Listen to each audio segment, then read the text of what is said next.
Jesus in me ministry சார்பாக உங்களை வாழ்த்தி வரவேற்கிறேன். இந்த உயிர்ப்பிக்கும் வார்த்தை நிகழ்ச்சி மூலிமா உங்களை சந்திப்பதில் மிகுந்த மகிழ்ச்சி அடைகிறேன். இன்றைக்கு ஆண்டவர் உங்களோட பேசுகிறதான வார்த்தை எபேசியர் 5:2. கிறிஸ்து நமக்காக தம்மை தேவனுக்கு சுகந்த வாசனை காணிக்கையாகவும் பலியாகவும் ஒப்பு கொடுத்து நம்மிலே அன்பு கூர்ந்தது போல நீங்கள் அன்பிலே நடந்து கொள்ளுங்கள்.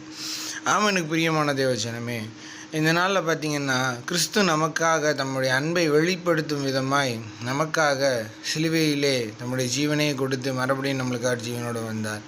அந்த அன்பு உங்கள் மேலே அவர் வைத்திருக்கிற அன்பை காட்டுகிறது. இன்றைக்கு நம்மளோட குடும்பங்களில் எப்படின்னா தேவனுடைய அன்பு ரொம்ப குறைவாக காணப்படுது. பாருங்கள், கணவனிடத்தில் நம்ம மனைவி அன்பாக நடந்து கொள்வதில்லை, மனைவியை கணவனிடத்தில் அன்பாக நடந்து கொள்வதில்லை. அப்படியே இருந்தாலும் பிள்ளைகள்கிட்ட அன்பாக நடந்து கொள்வதில்லை.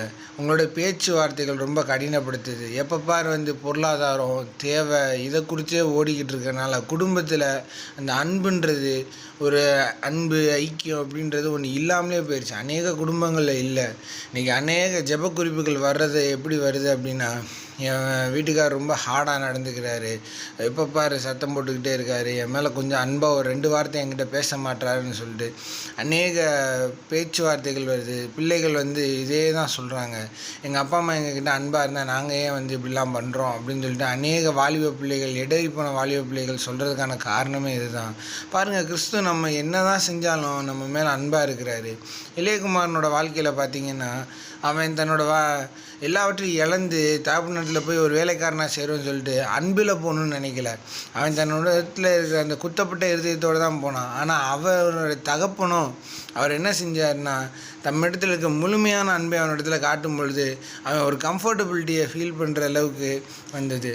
அப்போது நீங்கள் அன்பு செலுத்துகிற நிமித்தம் உங்கள் குடும்பம், உங்களுடைய உறவுகள் எல்லாருமே நல்ல ஒரு கம்ஃபர்டபுளான ஒரு ஃபீலை அவங்க ஃபீல் பண்ணுறதுக்கு அது ஈஸியாக இருக்கும்.